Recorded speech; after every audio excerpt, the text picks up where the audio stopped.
ভাই, জীবন থেকে পালিয়ে বাঁচা যায় না। জীবনে সমস্যা থাকবেই।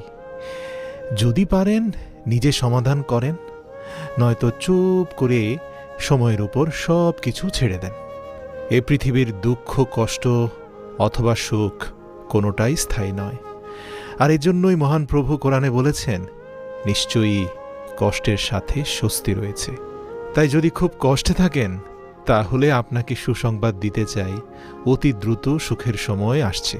আর যদি সুখে থাকেন, তাহলে এটাও জানিয়ে দিতে চাই, এই পৃথিবীর সুখ স্থায়ী নয়। আর যদি সব সময় চান যে আপনার কল্যাণ হোক, আপনার ভালো হোক, কোনো প্রকার ক্ষতি যেন আপনাকে স্পর্শ না করে, তাহলে বিনীত অনুরোধ করব, সব সময় আপনি অন্যের কল্যাণ করার চেষ্টা করুন। হিংসে অন্তর থেকে চিরস্থায়ীভাবে মুছে ফেলুন। দেখবেন মহান প্রভু